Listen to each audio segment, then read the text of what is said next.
Bonsoir, bienvenue à toutes et à tous pour cette émission spéciale de l'ISCPA Paris consacrée ce soir à l'alternance dans les programmes en journalisme, communication et production. C'est donc une émission interactive que l'on va organiser avec à la fois des membres de l'encadrement de l'école et aussi des candidats qui sont en train de chercher, qui ont parfois trouvé une entreprise d'accueil pour l'année prochaine dans laquelle ils vont pouvoir faire une mission en contrat d'apprentissage ou en contrat de professionnalisation. Alors, on va commencer par eux et puis je présenterai ensuite les membres de l'équipe de l'école. J'ai le plaisir d'accueillir et je remercie d'avoir consacré du temps à cette émission. Eva, ainsi que Océane et Hugo, qui sont trois étudiants qui vont sans doute apparaître à l'écran. Voilà, c'est magique, ça se fait en même temps que je le dis. Donc, Eva, il y a quelques semaines encore, vous étiez candidate à l'ISCP à Paris. Oui. Vous êtes désormais inscrite et l'an prochain, vous devriez être inscrite en communication, c'est bien ça? C'est ça, tout à fait. Très bien. Et donc là, vous cherchez plutôt dans quel domaine? Dans la communication. Et vous avez déjà en tête des entreprises pour lesquelles vous avez postulé et des pistes? Oui, oui, j'attends des réponses. Vous attendez des réponses. Alors, vous allez nous expliquer comment on fait pour avoir des réponses et donc quelles questions il faut poser pour avoir des réponses. On va voir également avec Océane. Alors, vous êtes en production, Océane. Oui, c'est ça. Vous avez déjà trouvé une entreprise d'accueil. Absolument, oui. Vous nous en dites un peu plus ou vous ménagez le suspense? Alors, c'est une société de production audiovisuelle. C'est une petite société qui a été créée il y a 4 ans maintenant. Et j'ai eu la réponse il y a quelques semaines. D'accord. Donc, vous avez trouvé en production. On va y revenir tout à l'heure. C'est bien de trouver dans le domaine de la production qui a été très bousculé par la crise sanitaire et d'avoir déjà une réponse maintenant début juillet. Et puis en production également, alors là, c'est quelqu'un qu'on connaît depuis quelques années, puisqu'il a commencé ses études il y a 4 ans à l'ISCPA, c'est Hugo Barral. Vous êtes là, Hugo? Alors, Hugo n'est pas là, puisqu'il vient de se déconnecter. Mais apparemment, il est avec Stéphanie au téléphone. Il essaie de se reconnecter, il va bientôt revenir. Et bien, ça me donne l'occasion, en guest star, de présenter Antoine Dubel, qui, comme d'habitude, travaille en régie et fait le mixage en direct de toutes les webcams qui arrivent sur sa console. Il va d'ailleurs pouvoir mettre également à l'image Jérôme Thirion. Il y a Jérôme et il y a Hugo qui vient de revenir, je crois. Oui, alors on va commencer par Hugo, puisque je l'avais annoncé. Allez, on commence par Hugo. Alors je m'en vais, je me retire comme un prince et je laisse Hugo. Est-ce qu'on va voir Hugo? Roulement de tambour. Il est là, bravo. Hugo, bonsoir. Alors vous êtes un étudiant très actif dans l'école. Vous êtes à la recherche, vous aussi, d'une alternance pour l'année prochaine. Qu'est-ce que vous avez comme piste pour l'instant? C'est en production, hein? Alors, pour l'instant, j'ai postulé pour majoritairement des majors de musique. Donc Oui. Warner, Universal, Elektra, etc. Et à côté, j'ai tenté, on sait jamais, pour Disney+. Ils recrutent en ce moment, je me suis dit, bon, on sait jamais. D'accord. Et potentiellement, une autre école du groupe en admission événementielle communication. D'accord. Donc là, vous mettez plusieurs casseroles au feu en espérant avoir rapidement une réponse. Donc, vous utilisez là toutes les ressources de l'école qu'on va vous présenter dans un instant, qu'on va vous présenter avec, je voudrais saluer aussi deux autres personnes qui sont connectées. Jérôme Thirion, tout d'abord. Alors, c'est lui la cheville ouvrière de tous ces dispositifs, puisque Jérôme Thirion, qu'on voit apparaître à l'écran, c'est notre directeur des partenariats entreprises. Bonsoir Jérôme. Bonsoir à tous, merci d'être présent et puis merci à nos étudiants et donc futurs alternants d'être là aussi. En tous les cas, c'est un plaisir de pouvoir échanger avec vous un petit peu ce soir sur ce sujet de l'alternance qui est quelque chose de prioritaire, on l'a bien vu dans toutes les décisions de l'État et ainsi de suite. Donc, quelque chose de très fort maintenant dans les entreprises. Oui, on a entendu beaucoup d'appels pour que l'alternance se développe avec, que ce soit un statut d'apprentissage ou de contrat de professionnalisation. Il y a même des aides sur lesquelles on pourra revenir qui sont données aux entreprises qui recrutent des bachelors au niveau Bac+3. Et donc, il y a l'idée d'aider les 800 000 jeunes qui vont arriver sur le marché de l'emploi l'an prochain à trouver une situation, et l'apprentissage et les contrats de professionnalisation, couplés à une formation, ça fait partie des solutions pour se former et apprendre un job. Hein. Voilà, donc voilà, s'il y a l'occasion, des questions et ainsi de suite, ça sera avec plaisir qu'on pourra échanger en direct. C'est le principe de cette émission. Tout à fait. On fait un petit clin d'œil aussi à Stéphanie Schuller qui est présente avec nous. Bonsoir Stéphanie. Alors Stéphanie, elle s'occupe. Bonsoir Stéphanie. Bonsoir, est-ce que vous m'entendez? On t'entend très bien. Ah, parfait, bonsoir tout le monde. Alors Stéphanie, vous l'avez certainement en ligne pour la partie admission, qui fait partie aussi des sujets qu'on peut traiter ce soir, puisque Stéphanie coordonne toute la procédure d'inscription depuis le moment où vous êtes candidat jusqu'au moment où vous finalisez votre dossier si on vous a dit oui et si de votre côté vous avez dit oui aussi. Voilà. Exactement. Ok, on va revenir avec les jeunes qui nous ont rejoints.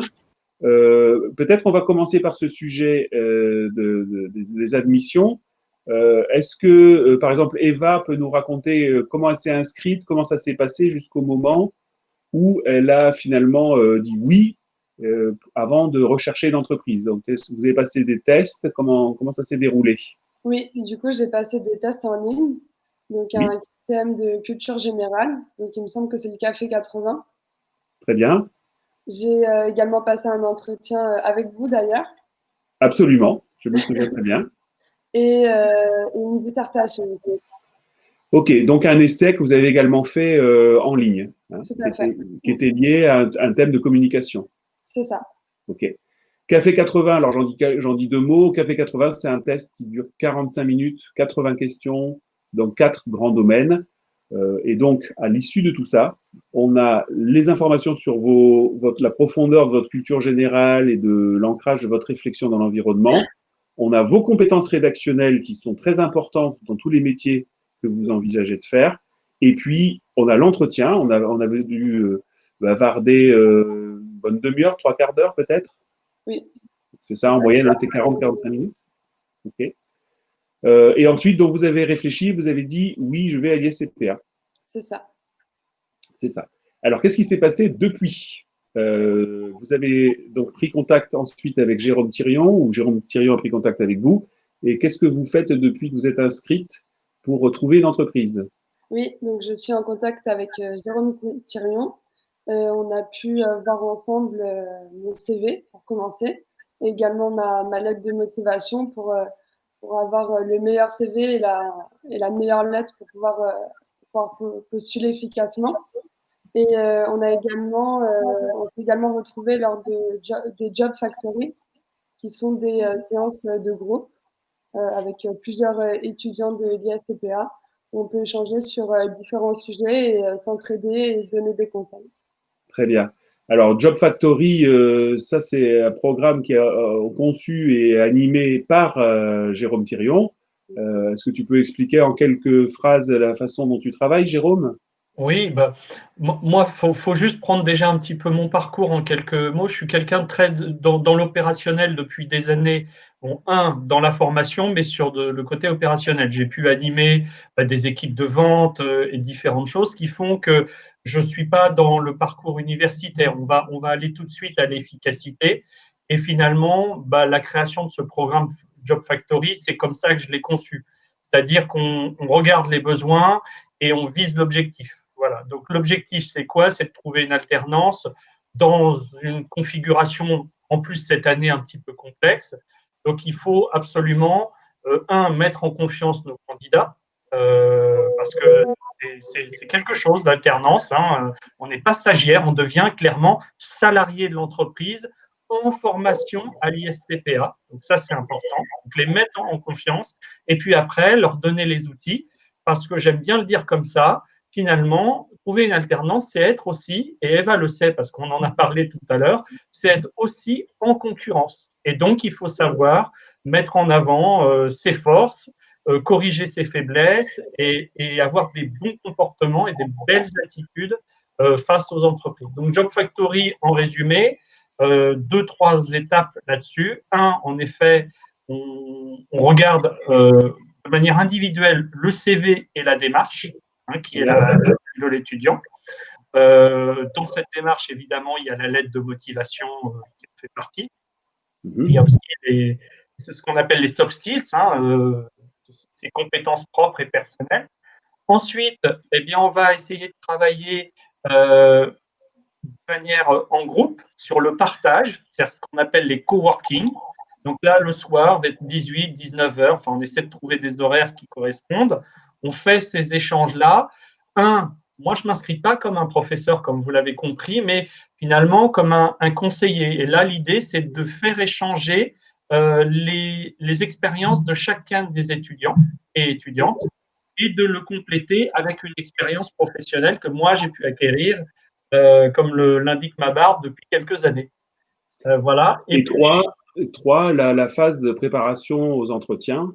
Voilà. Et ensuite, il y a des phases de préparation, là, qui peuvent être soit individuelles, si par exemple, c'était le cas ce matin d'une étudiante qui me dit, Jérôme, j'ai un très gros entretien dans une grosse boîte.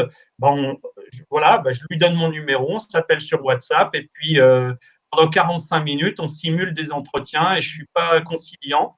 C'est-à-dire que tant que le pitch n'est pas bon et ainsi de suite, je ne suis pas là pour être ni gentil ni méchant, mais l'idée, c'est que quand vous soyez face à des recruteurs, et j'étais tout à l'heure avec Orange, parce que Eva est chez Orange, elles m'ont dit, écoutez, merci en tous les cas, les candidats que vous avez sont talentueux, on peut peut-être pas tous les prendre, mais en tous les cas, ils font le job. Donc voilà, moi, quand on dit ça, je suis d'accord. Eva avait l'air d'acquiescer quand tu disais que tu boostais les candidats. Donc, vous avez refait votre CV, par exemple, Eva, racontez-nous. Vous avez refait votre CV, vous êtes plus en confiance, vous avez en tête des choses à dire sur votre pitch désormais? Oui, exactement. J'ai refait 2 fois mon CV. Donc Oui. maintenant, je pense qu'il est vraiment bien. Oui, et on a pu voir la communication non verbale. Donc je sais comment bien me tenir lors d'un entretien. On a pu voir également, on a pu également s'entraîner, voir aussi les questions des recruteurs pour être bien préparé. Donc c'est vrai que grâce à toutes ces séances de Job Factory, je me sens plus à l'aise aujourd'hui en entretien. Oui, et le pitch de présentation, comme vous disiez, j'ai pu vraiment le travailler. Et Jérôme nous a également envoyé des fiches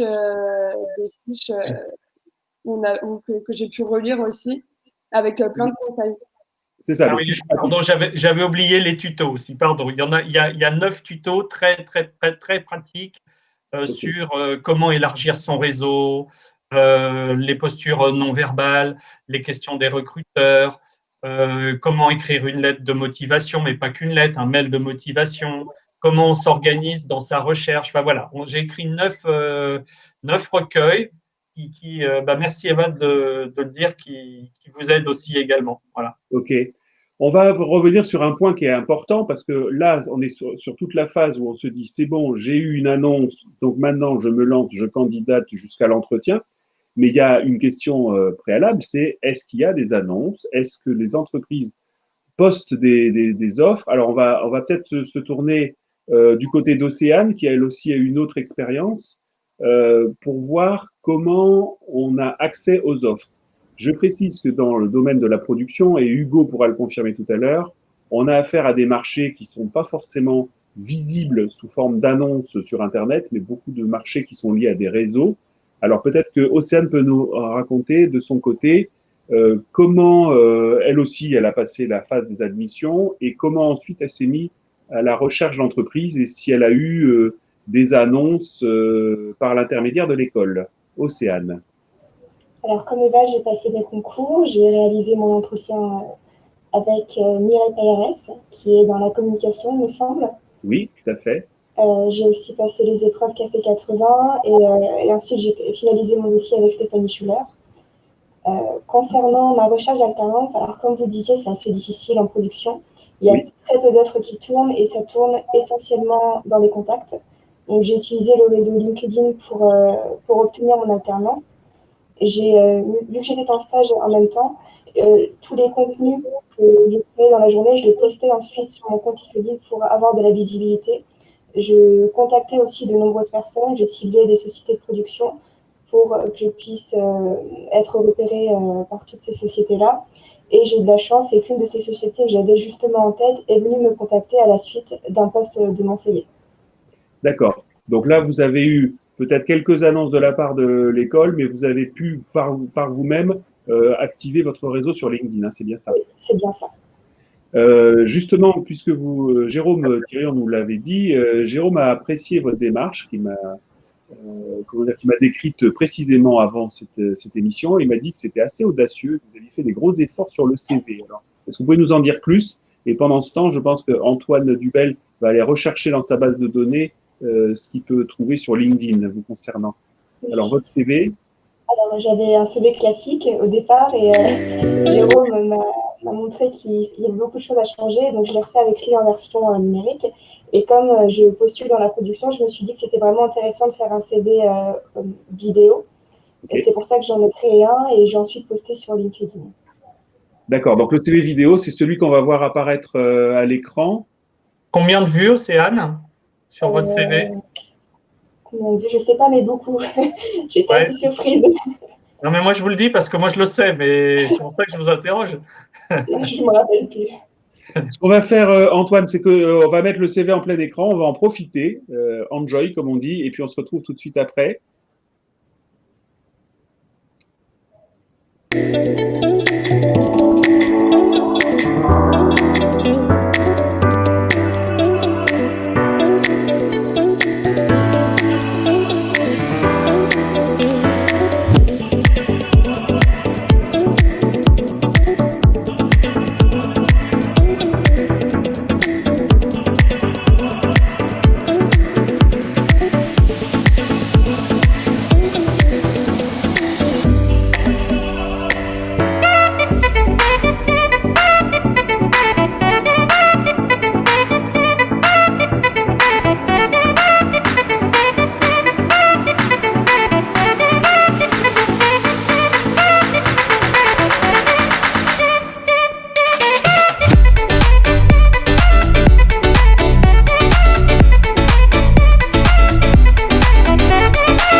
Donner envie à un recruteur d'en savoir plus sur vous et de vous voir en entretien. Ce qui est très appréciable dans votre démarche, c'est que vous prouvez que vous avez les compétences et que vous savez faire les choses que vous dites. Puisque souvent, ce qui est important dans les métiers auxquels vous vous préparez, c'est d'être capable justement de montrer par l'exemple que vous avez un book, que vous avez des exemples, que vous avez des réalisations. Donc ça, c'est quelque chose que vous travaillez en particulier avec Jérôme pour valoriser votre savoir-faire. Donc là, ça a payé, donc en nombre de vues, et vous avez signé, c'est fait? Oui, ça y est. Vous nous en dites un peu plus? Oui, alors c'est une société de production audiovisuelle qui s'appelle Portemire. J'ai réalisé 3 entretiens en visio avec eux, et heureusement que j'ai été préparée avec Jérôme parce que c'était pas facile. J'étais face à 2 recruteurs et j'ai eu la chance parce qu'ils ne m'ont pas posé de questions pièges, mais quand on n'est pas préparé, c'est vrai que c'est pas facile. Donc tous les entretiens qu'on a fait ont été très appréciables. Au bout de ces 3 visios, j'ai reçu un mail me disant qu'ils m'acceptaient dans leur entreprise. Et après, j'ai vu tout ça avec Jérôme pour terminer l'inscription, en gros. Ok. Bon, c'est tout ce qu'on souhaite à Eva, qu'on a vu à l'instant, et aussi à Hugo, qu'on va voir apparaître à l'image. Alors, Hugo, lui, est dans une démarche un peu différente parce que il est déjà dans l'école. Donc lui, il va terminer sa 2e année de Master Prod. Comment est-ce que vous procédez pour votre recherche, Hugo? Alors, c'est un peu du feeling, parce que on va dire que comme je suis là depuis très longtemps, je suis là depuis ma première année de bachelor, je me permets de me dire plus que maintenant je choisis vers où je vais, je fais vraiment ce qui me plaît, je choisis, voilà. Donc forcément, c'est un peu compliqué parce que bah, tout ne plaît pas. Et il n'y a pas beaucoup d'offres dans ce que je veux, parce que moi je veux devenir assistant marketing dans un label, et ça, c'est pas là où il y a le plus d'offres Oui, ça veut dire que là, ça rétrécit la gamme des choix possibles. ça rétrécit énormément. Donc, bah, en fait, très vite, on se retrouve avec plus de candidatures. Enfin, à un moment, il n'y en a plus, parce qu'il n'y a pas tant de labels que ça, et tant qui, en plus, engagent. Donc, c'est assez compliqué. Après, je reste assez ouvert. J'ai vu pas mal de mails de Jérôme qui circulent pour des boîtes qui font un peu de la publicité, de la communication, mais un peu version prod quand même, vu que maintenant, c'est vraiment de plus en plus lié, les deux métiers. Donc, je me dis, bon, restons ouverts et potentiellement, allons aussi vers un peu la communication. Ça reste aussi une forme de production, on va dire. Mhm. Donc, bah, pour l'instant, je reste assez ouvert et j'attends qu'on me réponde. Très bien. Bon, je vais revenir vers Jérôme. Merci pour ce témoignage. Jérôme, tu reçois combien d'offres? Comment est-ce que tu sens le marché? Puisque là, on a bien vu que ça redécollait à partir du mois de juin. En mai, c'était très, très, très calme, sauf pour la com. Ouais. Enfin, bon, aujourd'hui, là, on est le 8 juillet. Comment tu vois l'évolution, le frémissement sur les offres là? Bah, on va parler, on va mettre des chiffres finalement derrière tout ça. Potentiellement parlant, on pourrait avoir cette année jusqu'à un peu plus de 200 alternants, hein, d'accord, dans nos effectifs. Et au moment où on se parle, entre ceux qui sont comme Océane pratiquement bouclés, ceux qui sont où les entreprises sont en train de finaliser les choses, même si on gère tout ça, et les entreprises qui ont dit oui, mais on est encore dans des phases, on est à peu près à 60-70 entreprises. Donc, on est pas mal. Clairement, si maintenant on regarde plus en termes de marché, Oui. production, vraiment, ça reste compliqué, mais là, on a un effet d'aubaine qui arrive sur notamment les bachelors production, tout simplement parce que l'État a pris une bonne décision, c'est de dire pour tout apprenti que vous signez et que vous engagez entre juillet et février, vous allez recevoir une prime de 8 000 €.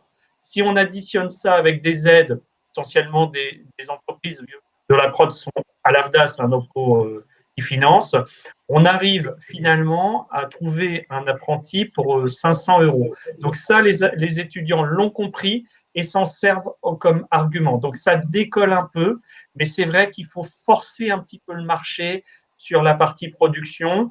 Partie communication, je ne suis pas inquiet, c'est un peu plus élastique que les autres années, comme tu l'as dit, Emmanuel, mais ça va aller. Et puis journalisme, ça se déclenche toujours un peu tard. Voilà. Donc, notre préoccupation, c'est la prod, on l'observe, on source, voilà, mais il y a un moment, on ne peut pas faire autrement que de constater qu'on a changé de ministre. Donc, ça va aller vite.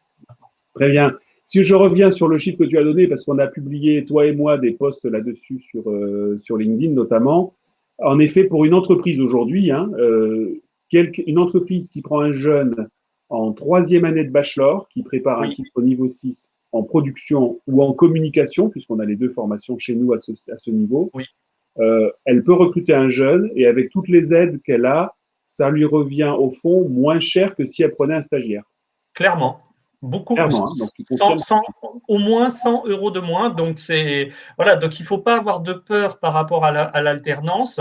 Le tout étant de trouver, mais ça a été dit, on ne va pas le répéter, de trouver l'offre et de savoir y répondre entre ce que l'on sait faire et le besoin de l'entreprise. Très bien. Mais financièrement parlant, voilà, ça a bien débloqué la situation dans un domaine qui reste un peu tendu et Hugo l'a parfaitement décrit et j'ai apprécié sur la fin de de l'intervention d'Hugo en disant « je m'ouvre à d'autres offres ». C'est un peu ce que je lui aurais conseillé clairement. Oui, faut garder un peu le compas ouvert pour être sûr de ne pas rater des opportunités parce que parfois, entre une offre, une envie, il y a des rencontres qui se font et puis qui Voilà. ensuite peuvent rebondir sur d'autres propositions. Je voudrais que, si Antoine peut le faire, il mette à l'écran le slide dans lequel on voit comment fonctionne l'alternance, à quel moment, parce que toutes les années ne se font pas en alternance à l'ISCPA. Voilà, s'il s'agit de cette diapo, où on a 3 filières à l'école, journalisme, communication, production. La filière journalisme, il y a de l'alternance possible, mais seulement pour la dernière année, pour une raison simple, c'est que les rédactions et chez les éditeurs, ils prennent des apprentis ou des contrats pro qui sont déjà à un niveau quasi professionnel, donc ils sont prêts à prendre des jeunes qui finissent leur cursus et qui savent déjà être opérationnels dans la production de papier, mais en revanche, ils ne les prendraient pas avant parce que ça leur demande trop de travail de lecture, relecture et de formation. Donc c'est pour ça que vous voyez sur ce slide, sur la colonne de gauche, qu'il n'y a que la dernière année qui est en orange. Sur la colonne centrale qui est intitulée C, on en parle de communication. Et la communication, l'alternance se fait sur la 3e année, la 4e et la 5e. Autrement dit, seules les 2 premières années se font en formation initiale, ce qui permet de donner les bases avant de chercher une alternance. Donc c'est là où on revient à ce que disait Jérôme Thirion. Le C3, là, lui, il est éligible à la prime de 8 000 € de l'État. Hein, c'est bien ça, Jérôme? Oui, très bien. Est-ce que ça a été étendu pour les contrats pro? Parce que ça a été dit à un moment donné. Alors, il y a une annonce du ministre des Finances qui, entre-temps, n'a pas changé. Donc, voilà. Mais au député et qui a un petit peu grillé la politesse de l'ancienne ministre. Voilà. Mais globalement, on est dans les intentions, on attend les décrets, mais ils ne peuvent pas aller en arrière sur tout ça. Mais clairement, les vraies annonces sur l'apprentissage, on n'a pas de doute, et normalement, ils vont l'élargir sur l'alternance. OK. Donc, même modèle pour la production, les 2 premières années en formation initiale, les 3 années suivantes, possiblement en alternance, sachant que le choix qu'on a fait aussi, c'est de permettre aux étudiants de s'inscrire et de suivre les cours et de continuer à chercher une alternance, même si la formation a commencé. Auquel cas, on basculerait et on changerait de statut. Donc, pour le dire clairement sur un plan de procédure, en fait, on demande aux candidats de réserver sa place chez nous, de s'acquitter d'un montant qui est de 700 €, qui permet de réserver la place et de bénéficier de tout l'accompagnement dont on vient de parler, et qu'on va encore plus détailler. Et à partir de là, si le jeune trouve une entreprise et dès lors que le contrat est signé, on peut restituer les 700 €, puisqu'en fait, c'est l'entreprise qui va prendre en charge le coût de la formation.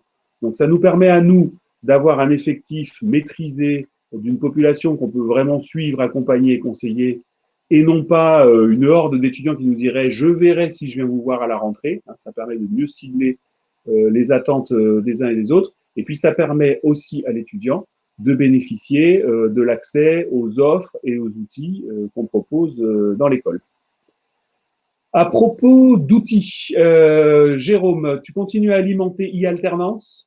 Oui, e-alternance. E-alternance.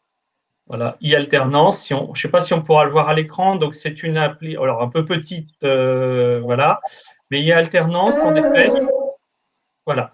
C'est une plateforme que l'on dédie spécifiquement aux nouveaux entrants, où on relaie toutes les offres, certaines que l'on peut sourcer parce qu'on les trouve intéressantes, et puis beaucoup qui viennent soit de partenaires du groupe IGS, on ne l'a pas dit, ou alors je le répète, mais ISCPA est une école d'un très gros groupe voilà, qui s'appelle le groupe IGS, donc avec des très très gros partenariats, et on bénéficie de ces partenariats, la Poste, BNP, la mairie de Paris, j'en passe, enfin ceux qui me viennent à l'esprit.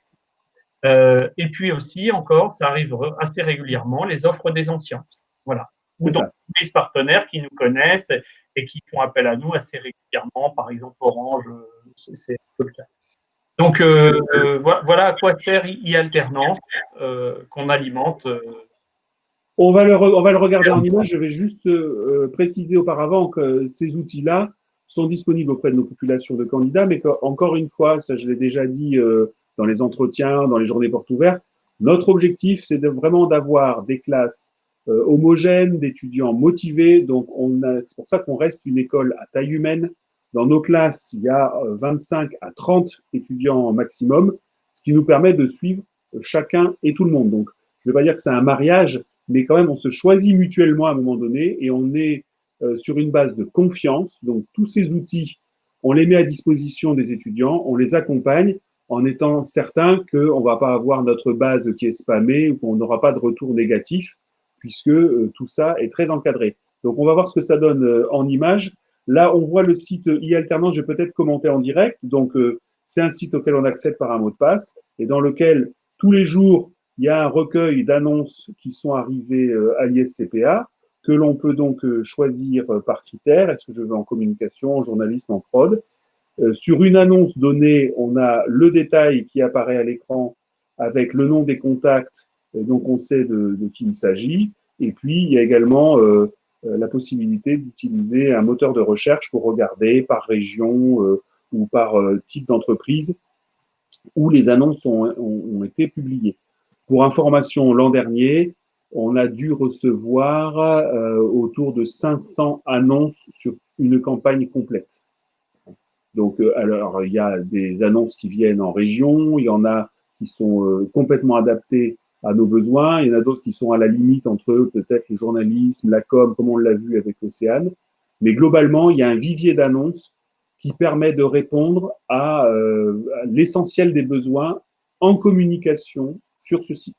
Pour la production, on l'a dit, et le journalisme aussi dans une certaine mesure, c'est un peu différent, c'est un peu plus délicat parce que ce sont des entreprises qui ont une économie par projet et qui donc se manifestent au moment où ils disent ça y est, on vient de signer avec un artiste, on vient d'avoir un contrat pour faire un tournage et c'est là où ils nous appellent en disant est-ce que vous avez quelqu'un de disponible. C'est un peu comme ça que ça marche, Jérôme.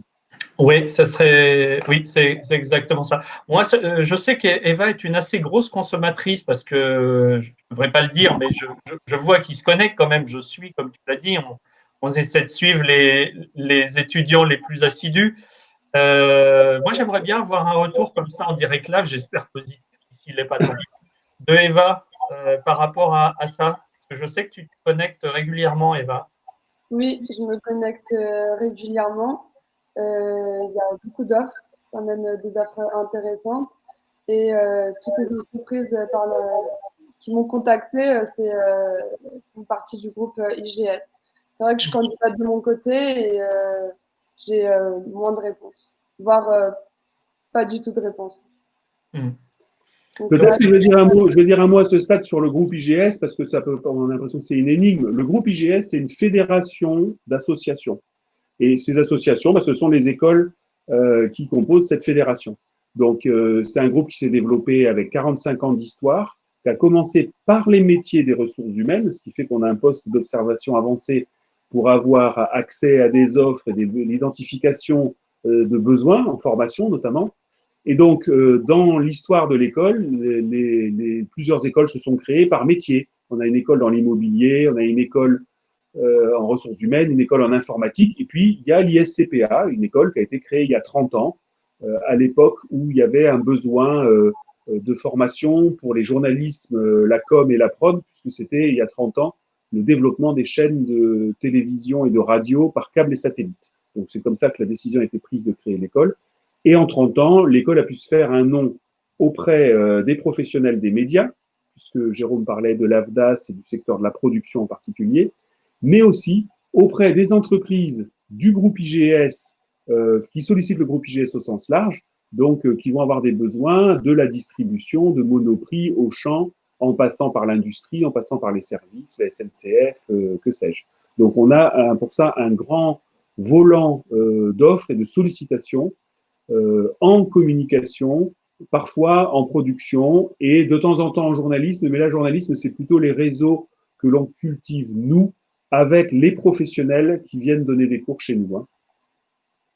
C'est pour la dernière année du programme. Ça résume bien. Vous avez eu combien d'offres, Eva, par jour en moyenne? Par jour, je sais pas, peut-être Ou par semaine? par jour, peut-être, je sais pas, peut-être une douzaine par semaine, je Une dirais, douzaine par semaine? Ok. quelque chose comme ça. Ouais, je pense que Vous répondez pas à tout. Non, non, que aux offres qui sont pour la communication sur Paris, Ok. des offres qui m'intéressent. Alors, autre outil qui va intéresser, sauf qu'il le connaît, mais qui va pouvoir utiliser Hugo, parce que lui, c'est un étudiant qui est déjà chez nous. Lui, il peut directement aller s'adresser aux anciens de l'école, puisqu'on a également une plateforme qui s'appelle la plateforme Alumni, sur laquelle on peut aller taguer, je dirais, des diplômés ou des gens qui sont en contact avec l'école.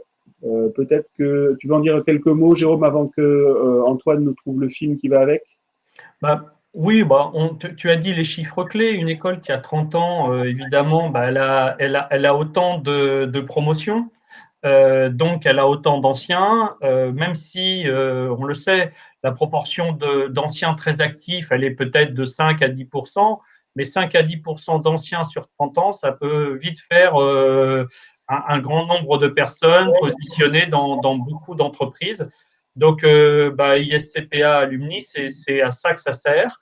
Et c'est aussi un outil qui permet aux entreprises en direct de déposer des offres. Et là, en ce moment, on en a entre 2 et 4 offres en effet, qui en priorité sont sur les internes, mais que je ne manque pas de relayer quand c'est très intéressant, également aux nouveaux inscrits et à ISCPA. Ouais. Donc voilà, c'est une appli qui a deux fonctions. Un, les entreprises les anciennes viennent déposer des offres d'emploi, de stage et d'alternance. Et puis, c'est aussi une base de données de tous nos anciens d'un grand nombre d'années qui travaillent dans beaucoup d'entreprises de médias. Ok. On va regarder le petit film et puis après, on pourra peut-être dire aussi quelques mots d'autres outils comme le Belfai pour la prod. On regarde le film, Antoine. Si je cherche par exemple quelqu'un qui travaille chez Beansport, je tape tout simplement le nom de l'entreprise et je trouve ici qu'il y a 11 membres, donc dont 11 diplômés de l'école qui sont aujourd'hui chez Beansport. Et si je souhaite aller voir la fiche de Julien Chaput, précisément, là j'accède à ses coordonnées professionnelles et personnelles et donc je peux le contacter si je cherche un stage ou une alternance. La seconde possibilité, c'est aussi d'aller dans l'onglet carrière et là, on voit toutes les offres de stage et d'alternance qui sont postées tous les jours. Donc, vous voyez, la dernière date d'il y a 12 minutes. Et si je vais sur le stage de chef de projet événementiel, j'ai le détail de l'offre avec le profil recherché et les missions. Et je peux tout de suite postuler via cette plateforme, ici. En joignant mon CV et ma lettre de motivation, j'envoie tout de suite ma candidature à l'employeur qui a posté cette offre aujourd'hui.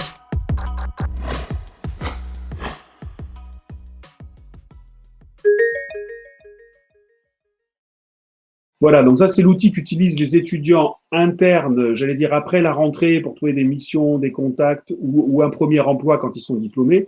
Donc Hugo en particulier a accès à cet outil, mais Jérôme, toi tu prélèves les annonces qui te paraissent intéressantes et tu les relayes. Oui. Hugo, vous êtes allé faire un petit tour sur Alumni? Pour être honnête, pas encore. Pas encore. Il faut que j'y aille. Mais c'est vrai en plus que j'ai des contacts avec d'anciens élèves qui ont fait cours pour nous dans l'école, parce que ça arrive aussi Oui. que d'anciens élèves reviennent pour nous faire cours ou autre chose. Donc on les rencontre aussi par là, et c'est souvent assez bénéfique parce que du coup ils nous voient travailler en direct et ils voient nos capacités tout de suite. Et donc ça permet d'avoir des petits contacts. Souvent ils ont des métiers plutôt sympas, ils s'en sortent plutôt pas mal. Donc ça fait toujours plaisir de les rencontrer. Ok. Euh, Donc, et ben, voilà. allez-y, hein, en prod. Bon, après, je sais que vous avez un bon réseau puis des connaissances dans le domaine de la musique et puis vous connaissez pas mal de monde, mais ça vaut le coup de consolider. Alors, comment on peut se servir de cet outil-là, y compris pour des externes? Si vous dites vraiment, je suis intéressé, j'ai repéré une boîte, il y a une annonce qui m'intéresse, on peut faire la recherche pour vous et dire, nous, il y a 3 anciens qui y travaillent, on peut vous mettre en contact avec l'un d'eux si vous voulez valider votre CV ou avoir des infos. Hein. Après, évidemment, on ne met pas cet outil-là à disposition du grand public parce que, par définition, il serait spammé et on aurait des difficultés à les garder dans la base après. Mais en revanche, on fait confiance aux internes pour prospecter de cette façon-là quand ils ont un projet précis et on relaye tout ce qui nous arrive sur ce support pour les nouveaux entrants, comme on l'a vu tout à l'heure avec Eva et Océane. Okay. Est-ce qu'il y a d'autres points qui méritent d'être éclaircis sur l'alternance? Je vais peut-être me tourner aussi du côté de Stéphanie, qui a peut-être en tête des questions qu'on lui pose souvent au niveau des admissions. Stéphanie, est-ce que tu es toujours là? Oui. Oui, toujours. Oui, bah, c'est surtout, je pense que la première question souvent c'est jusqu'à quand on peut candidater? Souvent, c'est cette question qui tombe. Et souvent, je leur réponds tout simplement que là, bah, nous sommes au mois de juillet. La rentrée arrive à grands pas. Et en plus, pour candidater, il faut en plus passer un concours d'admission. Donc, il y a quand même des phases avant vraiment l'inscription. Donc, il faut prendre tous ces facteurs en considération, surtout qu'au mois d'août, naturellement, la France est un petit peu aussi au ralenti.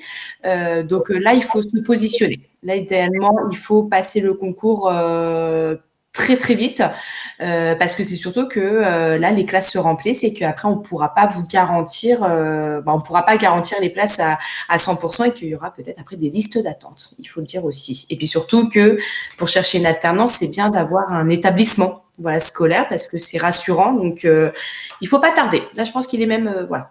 Il est temps donc. Ouais. Pour ça, il suffit d'aller sur le site de l'ISCPA, de mettre « Je candidate en ligne ». Alors, tu me corriges si j'ai des bêtises, Stéphanie. On crée un dossier rapidement en mettant ses coordonnées, son mail, son téléphone. C'est ça.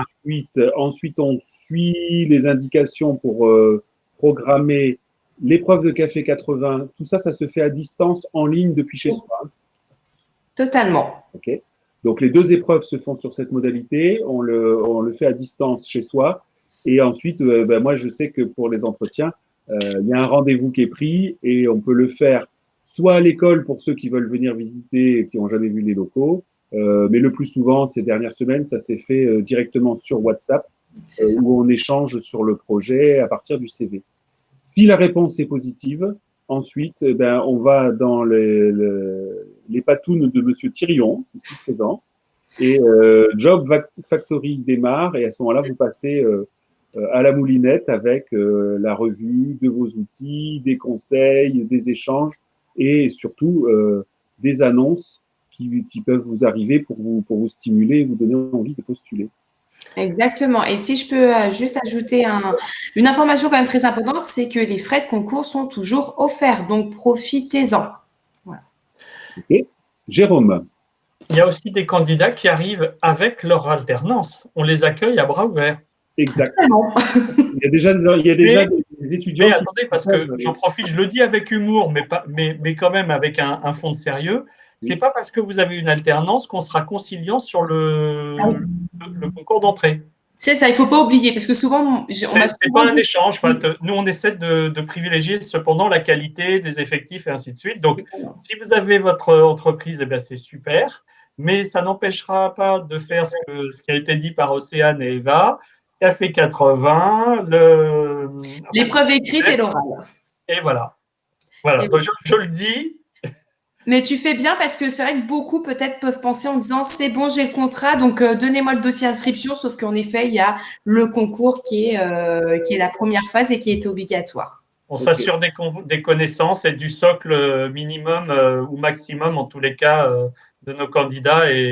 C'est ce qui fait la qualité, voilà. Alors, je fais bien de le préciser parce que dans les statistiques que j'ai en tête, il y a à peu près un jeune sur 4 qui a déjà son alternance ou qui a déjà une piste assez chaude quand il vient nous voir et qu'il postule. Donc, ça te fait un peu moins de boulot à toi, Jérôme, pour aller faire l'article auprès des entreprises.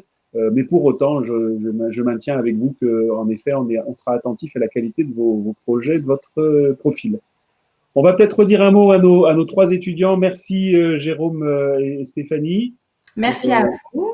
Pour vos interventions. Un petit mot des jeunes qui peuvent peut-être revenir à l'image. Ouais. Est-ce que vous avez bien en tête toutes les informations avec votre date de rentrée? Est-ce que vous avez réservé votre 1er octobre pour aller au parc d'Astérix, puisque le groupe IGS fait une grande journée d'intégration? Et est-ce que vous avez des questions que vous vous posiez avant de postuler et que vous souhaitez partager avec ceux qui nous regardent? On commence par Hugo. Moi, pas trop de questions. C'est vrai que je viens pas d'arriver, donc forcément mes réponses sont là, quoi. Donc pas trop de questions, non. Je suis prêt pour la rentrée. Océane, tout est clair aussi? Oui, Un conseil pour ceux qui nous regardent et qui se disent est-ce que je me lance? Je pense qu'il faut se lancer, il faut se poser en fait. Cibler des entreprises qui vous ressemblent et foncer. Ne pas se poser des questions parce que c'est comme ça qu'on hésite et finalement on passe à côté de belles opportunités. Ok, Eva, donc un peu d'assiduité, de persévérance, vous pensez que ça va payer? Vous êtes confiante? J'espère.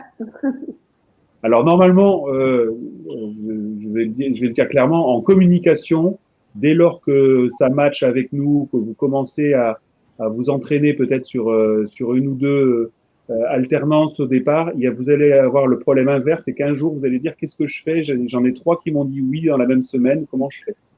C'est comme ça que ça se passe en communication. En tout cas, c'est tout ce que je vous souhaite. Merci. En tout cas, un grand merci à vous 3 d'avoir accepté de jouer le jeu, de répondre en direct à ces questions. J'espère qu'on a fait un tour de piste complet. Sinon, vous allez sur notre site internet, il y a beaucoup d'éléments de réponse. Je vais également faire un petit clin d'œil à Antoine Dubel, si Antoine veut apparaître à l'écran. Antoine Dubel, c'est celui qui a réalisé cette émission dans les conditions du direct. Et Antoine, est-ce que tu es prêt pour demain soir? Je suis prêt pour demain soir. Alors, est-ce que tu peux nous annoncer ce qui se passe demain soir? Alors, demain soir, que se passe-t-il demain soir? Je vais essayer de joindre le son à l'image. Demain soir, je suis comme ça. Hop, on me demande quelque chose, je vais le chercher. Demain soir, nous accueillons lors d'une émission spéciale, alors je brode le temps que ça charge évidemment, qui se passera sur notre page Facebook, donc ici même, à 17h. Hop, voilà. C'est beau. Le virus de l'info, en direct sur Facebook, avec l'aimable participation de David Abiker, donc journaliste et chroniqueur TV et radio. Et Pascal Lardelier, professeur d'université, auteur et conférencier, qui viendront nous parler du traitement médiatique de la crise sanitaire, parce que ce sont 2 fins observateurs de la presse. David Abiker fait la revue de presse sur Radio Classique, après l'avoir fait pendant des années sur Europe 1. Il a travaillé aussi pour d'autres médias, il est chroniqueur. Et Pascal Lardelier est un professeur d'université qui a publié une 40aine d'ouvrages grand public sur des thèmes d'anthropologie contemporaine. Donc dit comme ça fait un peu austère, mais c'est quelqu'un qui est très sensible à notre fonctionnement collectif, à nos rites, à l'organisation sociale. Donc il aura des tas de choses à dire avec David Abiker sur la façon dont la crise a été traitée au plan médiatique, et ça sera une émission animée par les étudiants en journalisme.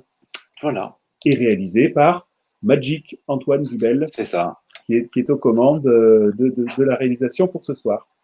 Eh bien, merci à vous tous de vous être connectés. J'espère qu'on vous a apporté des éléments de réponse et puis un peu de motivation pour venir nous rejoindre. Allez visiter notre site, prenez contact avec Stéphanie, Jérôme et tout le monde, toute l'équipe. Et puis, bon courage pour votre orientation. C'est encore faisable de penser alternance pour l'année prochaine. À bientôt, bonne soirée.